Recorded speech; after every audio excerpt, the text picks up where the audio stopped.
Susi y yo nos casamos en 1991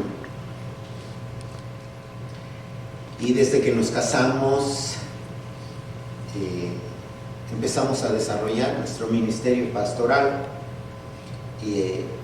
Ella estaba desde antes, desde que estábamos estudiando el seminario, participando en una congregación, yo estaba participando en otra, pero cuando nos unimos empezamos el trabajo en el ministerio pastoral, así es que tenemos un poquito más de 28 años sirviendo al Señor. Hemos ministrado 14 años en México y 15 años aquí en los Estados Unidos. Durante este tiempo hemos conocido a mucha gente, hemos visto muchas personas convertirse y crecer, y también hemos visto tristemente algunos venirse abajo y regresar a su vida pasada. Durante estos años, casi 3 décadas, ¿verdad?, hemos visto iglesias crecer hasta consolidarse, pero hemos visto también otras iglesias que continúan igual que cuando las conocimos. Están en la misma situación y en algunos casos peor, que eso es más triste. Y la pregunta que yo me hago y ahora les hago a ustedes es: ¿qué es lo que hace que algunos grupos se consoliden, que algunas iglesias se afirmen y se levanten fuertes y otras no? ¿Qué es lo que hace que unas iglesias sean dinámicas y se expandan, los ministerios crezcan, y otras sean más bien, por ocupar una palabra más neutral, estables, o un poquito más negativa, estáticas tal vez? Esta no es una respuesta fácil, porque intervienen varios factores sociales, económicos, por ejemplo, la movilidad geográfica aquí en los Estados Unidos, o ciertos vecindarios que de repente se van cambiando de habitantes en esos vecindarios, y las iglesias que están allí empiezan a menguar, porque los residentes alrededor se movieron a otras partes de la ciudad. Los Estados Unidos somos una comunidad de mucha movilidad. Hay países que ocupan, y tal vez usted ha ocupado esa expresión, es mi tierra, decimos. Es mi terruño, decimos. O a veces hacemos la pregunta: ¿y tú de qué tierra eres? Suena medio raro, ¿no? Por decir, ¿dónde naciste? Pero aquí, las personas en este país nacieron en un lado, crecieron en otro lado, estudiaron en otro lado, encontraron trabajo en otro lado y se jubilaron en otro lado. Y a veces la pregunta que uno hace es: ¿y cuando me entierren, dónde me van a enterrar? ¿De dónde soy? O como dice la India María. ¿Cómo dice de la India María? Ni de aquí ni de allá.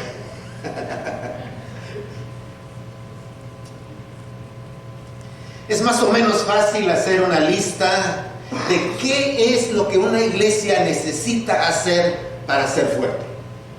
Decirlo y expresarlo o leerlo es más o menos fácil. Tenemos títulos en las librerías, por ejemplo, como 8 hábitos de iglesias altamente efectivas, o cómo lograr una iglesia sana, por ejemplo.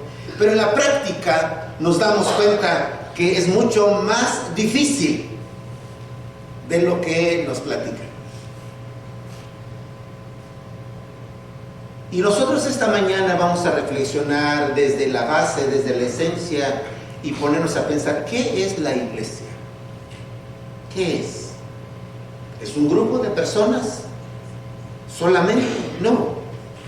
¿Es un grupo donde personas afines se congregan? Tampoco. La iglesia va más allá. ¿Qué es la iglesia? La iglesia es la comunidad de redimidos. ¿Qué significa esto? De rescatados. ¿Qué significa esto? Es la comunidad de personas que han sido lavadas, limpiadas, alcanzadas por el poder de Jesucristo. Es la comunidad de redimidos aquí y alrededor del mundo, que proclaman el nombre de Jesucristo como su Señor y Salvador. Es decir, usted y yo somos iglesia. Cuando las células se reúnen en la casa, son una iglesia. Cuando nos reunimos en una comunidad pequeña, somos iglesia. No depende de la cantidad. Es una comunidad de rescatados. Pero no solo porque hacemos un grupo bonito, sino somos personas que hemos sido rescatados por Cristo y lo proclamamos como Señor y como Salvador. Cuando Jesús estuvo en la tierra, Él formó una iglesia, pero no formó una iglesia en el sentido organizacional, en el sentido corporativo, en una institución, sino que llamó hombres y mujeres para vivir en comunidad alrededor de Él. Jesucristo fue apresado y cuando Él murió todos huyeron a esconderse, algunos regresaron a sus actividades cotidianas, pero cuando Jesucristo resucitó, cuando se apareció a sus discípulos, entonces regresaron alrededor de Él, pero ahora con un nuevo entusiasmo, con una nueva visión. Se formó una vez esa comunidad que se había disgregado, se volvieron a unir, una iglesia. No tenían templo. Óigalo bien, el primer templo que se construyó, que se usó legalmente para fines religiosos cristianos, fue después de 300 años. No se construyeron templos. No era una comunidad con esquemas jerárquicos, no era un pulcro sistema administrativo, eran un grupo de personas unidas con una convicción: Jesucristo es Señor. Iban proclamando por el mundo la verdad: Jesucristo es el que salva. No es la religión, no es una iglesia, no es una multiplicidad de dioses. Hay un solo Dios y hay un solo mediador. Ese era el mensaje de las personas. Y así empezó a crecer la iglesia alrededor del mundo. Y este mensaje que proclamaban era el centro de la iglesia. Era el centro, era la vida de la iglesia. Las personas se dedicaron de lleno a proclamar el mensaje en medio de sus labores, mientras iban caminando, iban proclamando la palabra, vivían con convicción el evangelio. Esa era su razón de vivir esa vida que Dios les había dado, y razón para morir, porque los primeros cristianos, muchos de ellos murieron en calidad de mártires. Así es como inició la iglesia. Un grupo de personas alrededor de Cristo que tenían en común el hecho de creer en Él como Dios, como Señor y Salvador. Esa es la iglesia. Ahora, este es el distintivo que permanece hasta nuestros días. Hay muchas denominaciones, no son nominaciones, son denominaciones. Están nuestros hermanos bautistas, nuestros hermanos metodistas, nuestros hermanos presbiterianos, nuestros hermanos pentecostales. Es una iglesia sola cuando Cristo es el centro alrededor del mundo. Hay una multiplicidad de denominaciones, pero el mensaje es el mismo: Jesucristo es Señor. Si hay un grupo religioso que no tiene a Jesucristo como prioridad, no puede ser ni un grupo cristiano ni un grupo evangélico que proclame el señorío de Jesucristo, obviamente. Ahora, ¿cuál fue la característica que los empezó a conformar a ellos? Mire lo que dice la palabra de Dios en Hechos capítulo 1, versículo 2. Dice así: hasta el día, ustedes tienen abiertas sus Biblias, Hechos capítulo 1, y dice el versículo 2: hasta el día en que fue recibido arriba, Jesús fue recibido arriba, ¿después de qué? Ahí dice: después de haber dado mandamientos por el Espíritu Santo a los apóstoles que había escogido. La iglesia entonces se empieza a consolidar bajo el mandamiento que Jesucristo dejó a los apóstoles. Hay mandamientos que Él deja a la iglesia. Entonces, lo que distingue a la iglesia primitiva es que viven bajo los mandamientos que Jesucristo dejó, según el versículo 2. antes de ascender, dejó mandamientos a los que había escogido, y ellos formaron la iglesia. Les dio mandamientos que tenían que cumplir una vez que Jesucristo hubiera ascendido. Y estos mandamientos van más allá de la ley judía. Están sobre la ley judía. Un nuevo mandamiento, dice Juan capítulo 13, este mandamiento nuevo les doy, que se amen los unos a los otros. Así como yo los he amado, también ustedes deben amarse los unos a los otros. De este modo, dice la palabra, sabrán que son iglesia.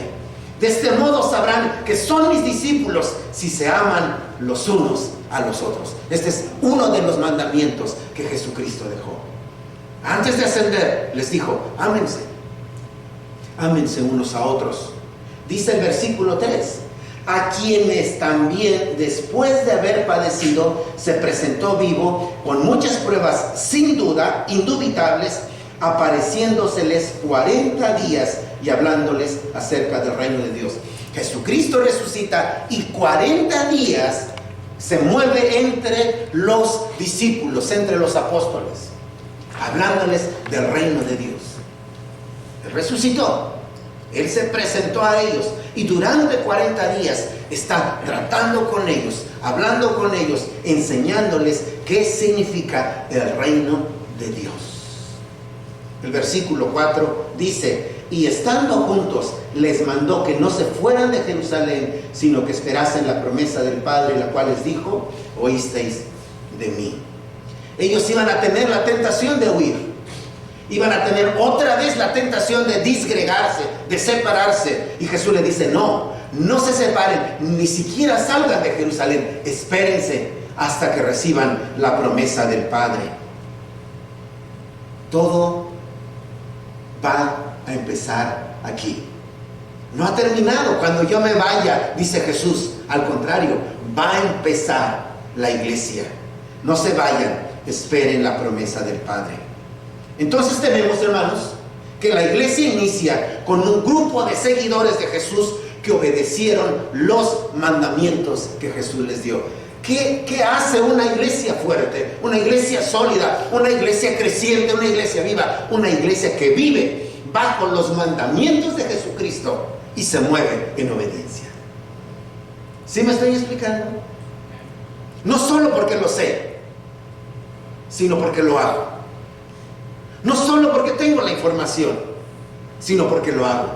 Vivo en obediencia.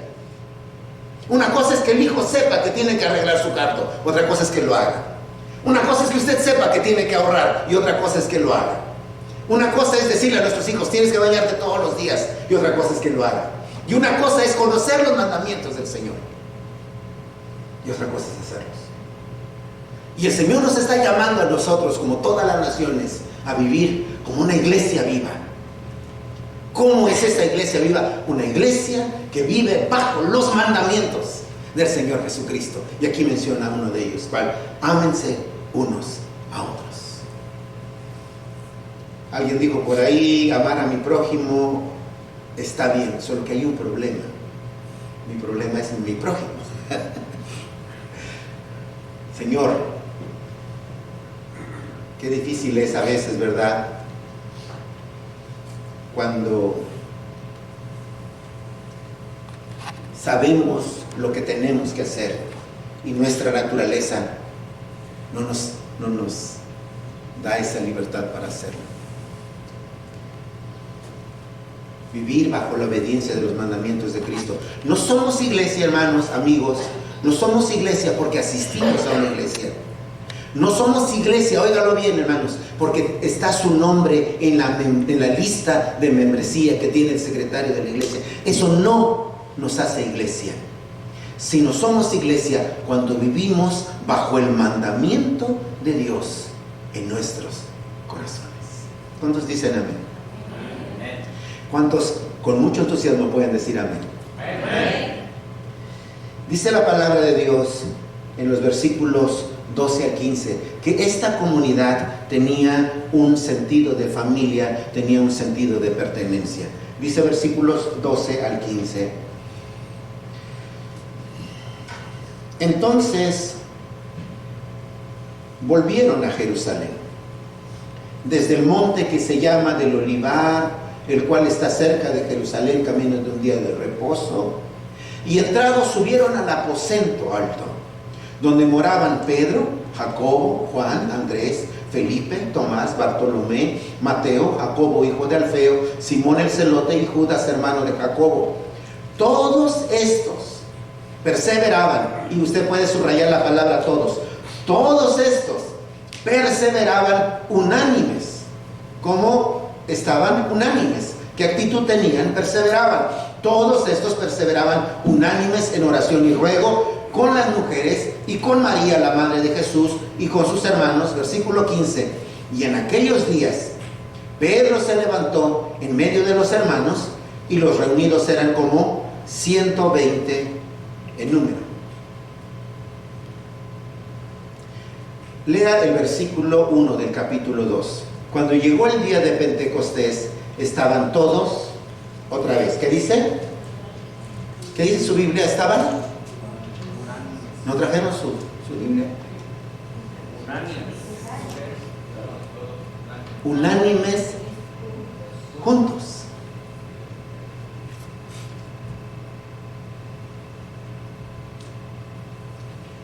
No solo es estar juntos, es estar en un espíritu unánimes. Vamos otra vez con la familia de Susi, ¿está bien? No le digan a nadie. Mis suegros viven en el Distrito Federal. La forma como se transporta mi suegro para ir al trabajo, todavía trabaja y él, a pesar de sus años, sí, nos está saliendo ahí, nos está oyendo. Y él se mueve en el transporte público, en el metro. Para los que no conocen el Distrito Federal, el metro es el tren subterráneo. Hay horarios pico en donde se satura tanto que literalmente, para que las personas puedan entrar, les dicen a las personas que no van a entrar porque ya no caben, les dicen que los empujan, y entonces se meten así de espaldas mientras los están empujando para que las puertas del metro se puedan cerrar. Es increíble la cantidad de gente que hay. A veces literalmente los policías están deteniendo la gente en las escaleras, y luego en la entrada donde ponen los boletos en los torniquetes, y luego hasta afuera. A veces una persona tiene que esperar 3 o 4 o 5 vagones que pasen, 5, ¿cómo se llamaría? 5 trenes que pasen para poder subirse. Es increíble. Entonces les digo esto porque cuando usted va en el metro, mi suegro me platica que él una vez hizo el ejercicio de qué pasaría si yo, que estaba tan apretado, ¿verdad? Adelante, atrás, a los lados, ¿qué pasaría si yo levanto los pies? Y los levanto. Bueno, es tan apretado en el metro que usted sabe qué desodorante usa el vecino, o si no usa. De veras, tiene uno el hombro, las manos, la cabeza, etcétera. Bueno, yo les pregunto a ustedes, ¿esas personas que están ahí están juntos? Sí, ¿no? Es una pregunta ridícula, pero ¿están juntos? ¿Están unánimes? No. Ahora, es posible entonces estar juntos sin estar unánimes. Ahora, pero la palabra de Dios nos está animando a nosotros a no solamente estar juntos, sino a estar en un mismo espíritu, a estar unánimes. Ahora, pero hay algo, hermanos, que yo quisiera que pensáramos juntos. ¿Se ha puesto usted a considerar qué haría 120 personas juntos las 24 horas por 10 días, desayunando juntos, comiendo juntos, cenando juntos? A ver, ayúdeme con esa frase que dice: ¿quieres saber cómo es Andrés? Vive con él un mes, ¿verdad? Entonces, cuando nosotros vivimos con una persona un día, 2 días, 3 días, entonces decimos: ya te estoy conociendo más. Ahora, imagínense estar todo el tiempo por 10 días, porque pasaron 40 días que Jesucristo estuvo hablándoles del reino. Jesucristo ascendió, ellos estuvieron 10 días y en la fiesta de las cosechas o en la fiesta de Pentecostés desciende el Espíritu Santo. Esos 10 días ellos estuvieron en el aposento alto. ¿Cuántas personas? 120, juntos todo el día. Entonces, ellos aprendieron qué significa tolerar, vivir, convivir con personas que son diferentes a nosotros.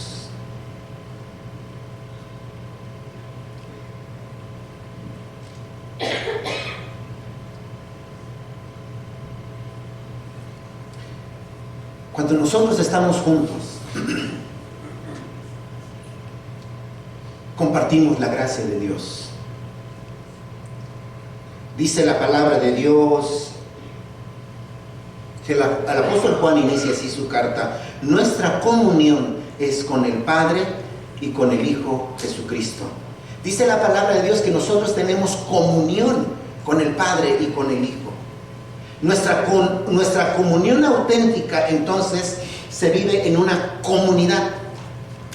Vamos a llamarle la comunidad trinitaria, la comunidad que nos une a esa Trinidad. Los creyentes participamos en común con el Padre, con el Hijo y con el Espíritu Santo. La iglesia es comunidad. ¿Lo puede repetir conmigo? ¿Iglesia qué es? Comunidad. Una vez más, no tenga miedo, dígalo. Iglesia es comunidad. ¿Es difícil vivir en comunidad? Yo estoy viendo sus rostros, pero me están viendo así como que a ver qué va a decir. Yo quiero saber qué piensan ustedes. ¿Es difícil vivir en comunidad?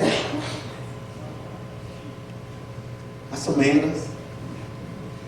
Algunos de ustedes yo les he platicado del asunto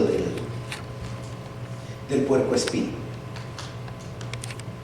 El puercoespín, para quienes no saben, ¿cómo se dice puercoespín en inglés? Porcupine. ¿Sí? ¿Lo dije bien? El puercoespín tiene unas agujas tan grandes, su manera de defender y atacar, tan grandes, que no pueden estar pegados porque se lastimarían unos a otros. Entonces tienen que andar con mucho cuidado cuando andan entre ellos, ¿no? Ahora, pero hay un fenómeno que como los roedores, ¿verdad? Y diferentes tipos de animales que viven en el campo, llega el tiempo de las nevadas, del hielo, de la nieve. Y entonces el puercoespín tiene que tomar una decisión.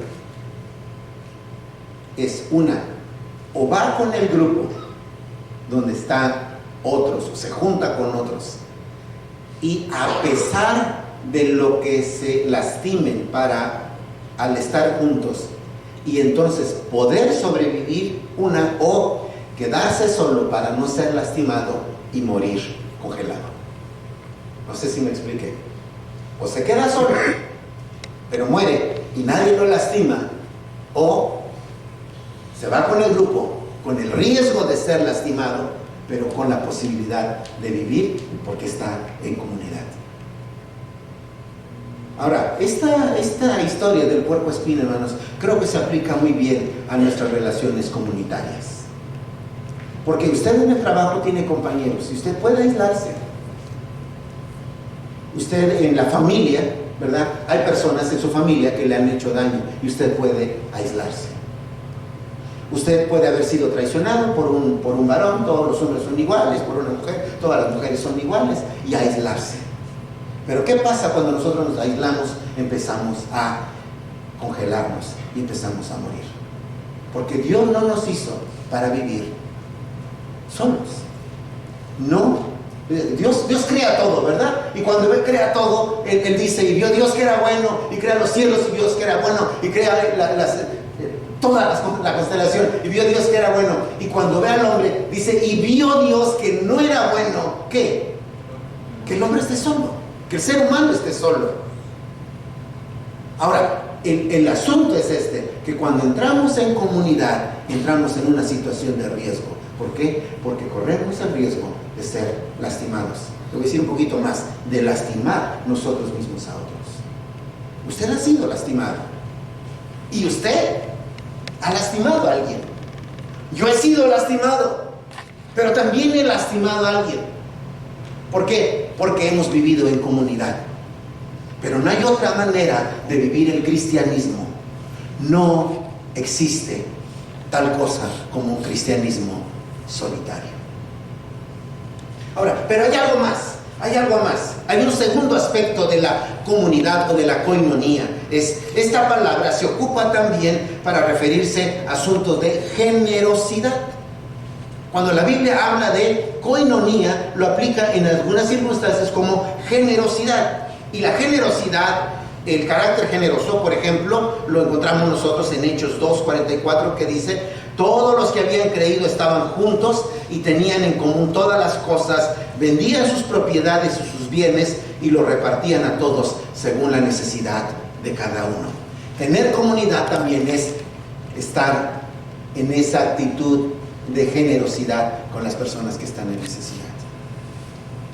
Ayer tuvimos nuestra primera junta de oficiales, y a mí me dio gusto ver cómo los hermanos de la junta, al estar conversando qué es lo que podemos hacer para los meses que vienen, nos estaban diciendo de oportunidades para servir a otros.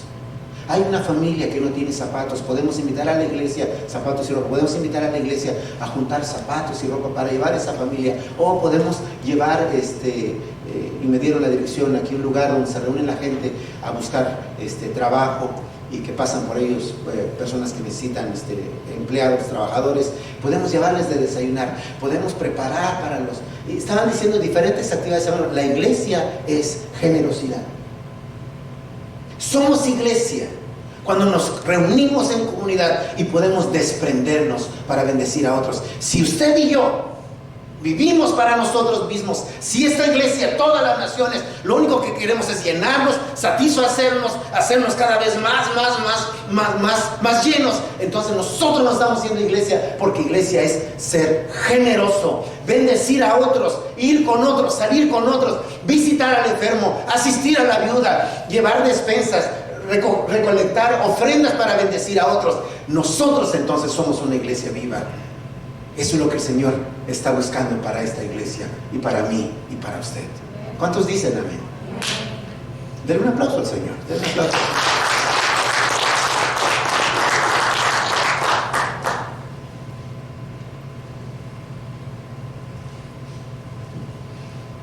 ¿Saben ustedes por qué el mar muerto se murió? ¿Saben por qué el mar muerto se murió? El mar muerto se murió porque recibe mucha agua y no tiene salida de agua. Entonces, toda la humedad, ¿verdad?, se eleva y los minerales se quedan. Y entonces el agua se vuelve tan densa, tan pesada, el agua, literalmente, que una persona puede entrar a ese mar y no hundirse. Es muy pesado. No hay ninguna posibilidad de vida en ese mar. No hay peces, no hay vida vegetal, es puro mineral. Recibe mucho y no da nada. ¿En dónde radica la vida? La vida radica en la circulación. Recibes y das, recibes y das, recibes y das.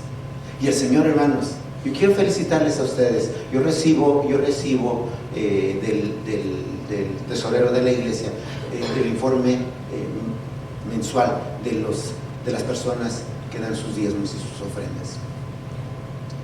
Yo quiero felicitarles porque la lista se ha estado acrecentando. Y ¿sabe qué, hermano? Esa actitud suya no solo está bendiciendo a la iglesia, está bendiciendo su familia.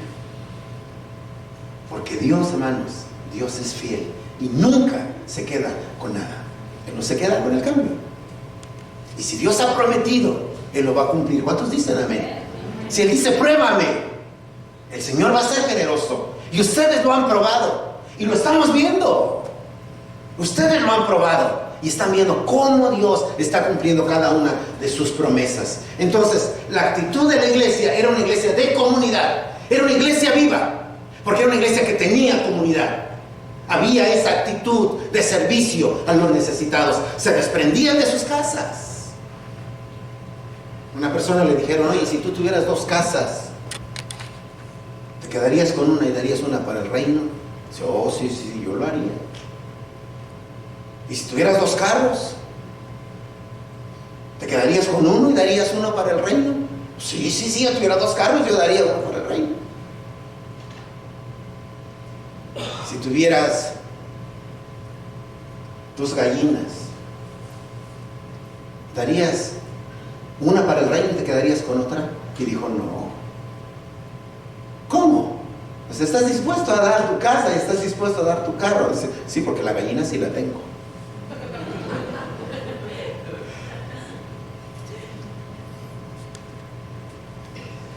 La tercera característica la encontramos en el versículo 14, Hechos 1:14, dice, todos estos perseveraban unánimes. La palabra clave aquí es la palabra perseverar. Perseveraban unánimes en oración y ruego. Yo les pregunto a ustedes, hermanos, ¿qué es lo que sostiene un matrimonio a pasar juntos el resto de su vida? ¿Qué es lo que sostiene? La perseverancia. La perseverancia, ¿verdad? Algunos entran con la idea de que si las cosas no marchan bien, pues cada quien para su casa. Y ahora, eso es uno de los grandes inconvenientes, hermanos, de la unión libre. Que no hay explícitamente un compromiso, de forma que esa relación se inicia quizás con mucho amor, pero sin un compromiso formal. Entonces es más probable que cuando las cosas no marchen bien, porque en algún momento de la vida del matrimonio las cosas no marchan bien, es más probable que cada quien para su casa y aquí no se perdió nada, no tenemos que hacer ningún trámite, no tenemos que ir a la corte, no tenemos que hacer nada, tú jala tus cosas y yo me llevo la televisión y todos felices y contentos. En un matrimonio habrá muchas ocasiones en que vendrá la intención de mandar todo a volar.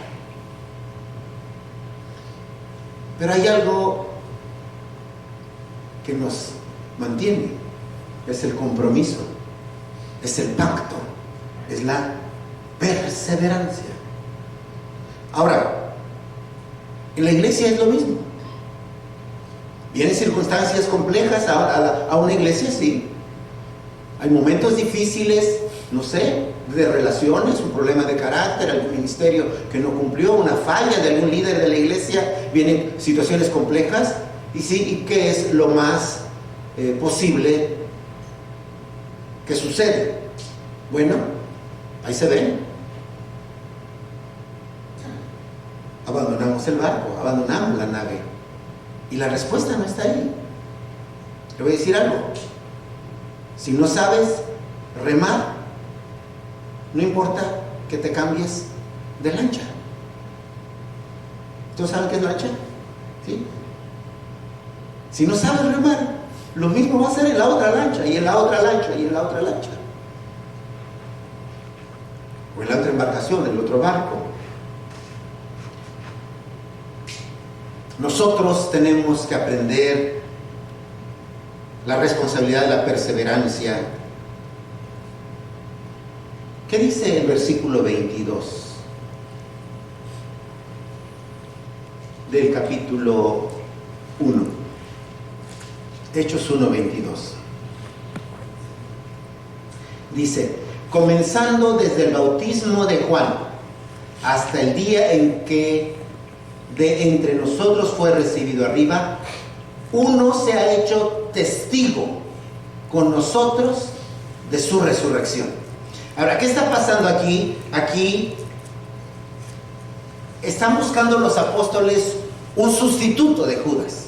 ¿Quién debe sustituir a Judas? Alguien que sea testigo, alguien que haya experimentado, alguien que haya visto, alguien que conozca a Jesús. ¿Sabe por qué? Porque iban a haber muchas amenazas para tirar la toalla. Iban a haber muchos momentos en que la iglesia iba a ser tan perseguida que una persona sin convicciones se iba a quedar atrás. Entonces, ¿quién puede ser alguien que sustituya a Judas? ¿Quién puede ser un discípulo? Alguien que pueda ser testigo, que haya sido testigo, que haya visto lo que Jesucristo hizo y que viva para dar testimonio que efectivamente lo que Jesús dijo e hizo es verdad. Una persona que conozca a Jesús tan cercano que pueda permanecer en medio de las adversidades. Son 3 características que vimos. Ellos son una iglesia que vive bajo un mandamiento. Ellos son una iglesia que viven en comunidad. Y ellos son una iglesia que persevera. Esta iglesia tiene, yo creo, corríjame por favor, promedio unos 10 años de vida. Es una iglesia joven. Algunos de ustedes se han integrado a esta iglesia los últimos 2, 3 años. Según tengo entendido, solo muy pocas familias están desde que inicia esta iglesia. Es una iglesia joven. Nosotros fuimos pastores, Susi y yo, de la segunda iglesia de Nazareno en México. Cuando nosotros tomamos esa iglesia hace 25 años, 27 años, la iglesia ya tendría como unos 70 años. Era una iglesia de muchos años. De hecho, era una iglesia con mucha gente mayor. Nosotros éramos muy jóvenes, yo tenía 26 años, Susi 24 años. Había mucha gente grande. Y el primer día que yo me presenté en esa iglesia, uno de los mayordomos me habló y me dijo, ven para acá, algo así, era un jovencito, me dijo, ven para acá. Y ya fui yo, ¿qué me va a decir este hermano? ¿Qué me va a decir? Yo solo te quiero decir una cosa, yo no voté por ti. Así me dijo. Y me dijo, pero ya estás aquí y no podemos hacer nada. Yo te voy a respaldar. ¿Y saben qué, hermanos? Él ya falleció, pero durante el ministerio que nosotros tuvimos en esa iglesia, si hubo alguien que respaldó la obra y el trabajo en esa congregación, fue ese hombre. Una iglesia de, ahorita debe estar, no sé, en 80, 90 años esa iglesia, es una iglesia antigua. ¿Qué ha hecho esa iglesia para continuar? Ha perseverado. Dios quiere que esta iglesia se afiance, se consolide y persevere. ¿Quién es la iglesia? Ustedes, nosotros. Que este año, Señor, nos haga esta iglesia viva, creciente, y la iglesia del Nuevo Testamento. Vamos a ponernos de pie y vamos a orar.